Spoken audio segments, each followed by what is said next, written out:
Communicating through letters. Letters have improved the lives and behavior of millions of people. Most of the books of the Christian Greek scriptures were originally letters. We today can write letters in order to build up new believers, keep in touch with friends, encourage brothers and sisters who have taken on special responsibilities, fortify those who are facing hardships, and relay information needed to care for congregation activities. 1 Thessalonians 1:7, 5:27, 2 Peter 3:1-2. Letter writing is also an effective way to witness. In some areas, many people live in high-security apartment buildings or residence hotels that cannot be worked freely. Some are away from home most of the time, so we miss them when we witness from house to house. Others live in isolated places. Sickness, bad weather, or a curfew may at times confine you to your home. Might you be able to write a letter to give a further witness to a relative or to someone you talked to informally? Has one of your Bible students moved? A letter from you might be just what he needs to keep his spiritual interest alive. Or perhaps you can share appropriate scriptural information with those who have recently got married, become parents, or lost loved ones in death. Witnessing by letter. When writing to witness to someone you have never met, first introduce yourself. You might explain that you are participating in an international volunteer work. If it seems appropriate to do so, mention that you are one of Jehovah's Witnesses. Let the person know why you are writing instead of making a personal visit.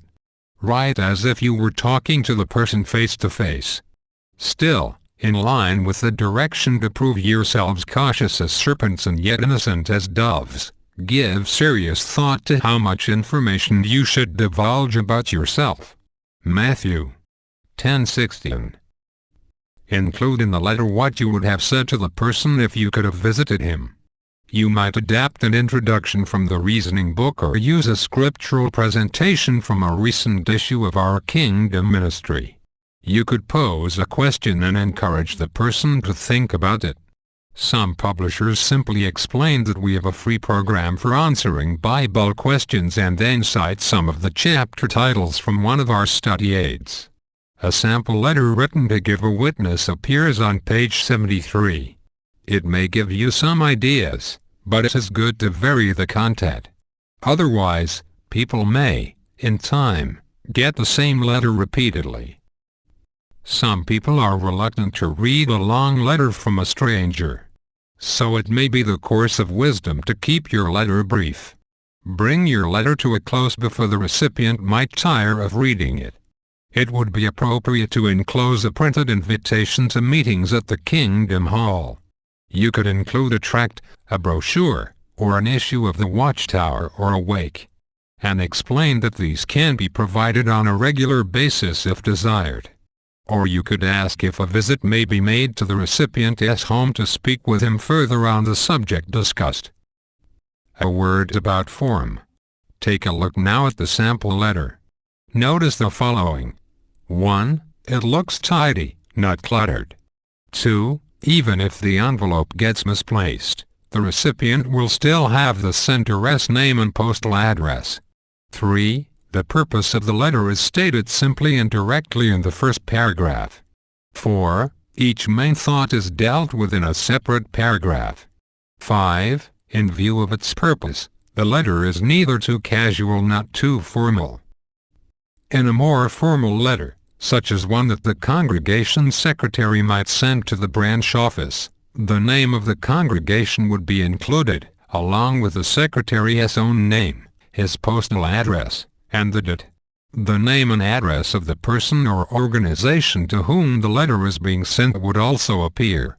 This is followed by an appropriate salutation. To close the letter, in some languages an expression such as very truly yours or sincerely appears above the signature. The signature itself should be handwritten. In any letter, give attention to proper spelling, grammar, punctuation and, of course, neatness. Doing so will lend dignity to your letter and the message that it contains. On the outside of the envelope, always provide a return address, preferably your own postal address. If you feel that it would be unwise to give your own address when witnessing by letter to strangers, ask the elders if they would approve of your using the return address of the local Kingdom Hall. The Watchtower Society's address should never be used for this purpose, as this would improperly indicate that your correspondence was sent from the Society's offices and would cause confusion. If no return address is provided and literature is included, this too may give the wrong impression that the Society is the sender. Make sure that you have fixed sufficient postage, especially if you have enclosed literature. If the postage is inadequate, the recipient may be charged for the amount due, and this would detract from your message. Remember that in many countries when a brochure or a magazine is enclosed, the postal rate is more than that required for just a letter. The right tone. Once you have completed your letter, read it to evaluate the content. How does it sound? Is it friendly and tactful? Love and kindness are among the qualities that we endeavor to manifest in our dealings with others. Galatians 5:22-23. If you detect a negative tone or a hint of pessimism, adjust the wording. A letter can go places that you cannot. This fact alone makes it a significant tool for the ministry. Since your letter represents you and the things you stand for, give thought to what it says, how it looks, and how it sounds. It may provide just what is needed to start, strengthen, or encourage a precious soul on the road to life.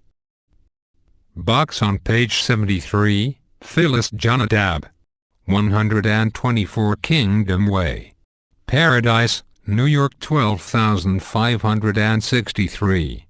June 1, 20. Dear Mrs. Friendly, my husband and I live in your neighborhood. We have not been able to speak with you personally, but we have some important information that we want to share with you. A sample of it is contained in the enclosed tract. It is our privilege to share in a work that is being done by volunteers in upward of 200 lands. In all these lands, people are being invited to benefit from a program that helps people learn the Bible's answers to such important questions as, why do we grow old and die? What is the purpose of life? How can you find real happiness? We engage in this activity because we are genuinely interested in our neighbors. Our work is not commercial. It is our hope that someday soon we will be able to talk to you personally. Please feel free to get in touch with us at the above address. Sincerely, Signature.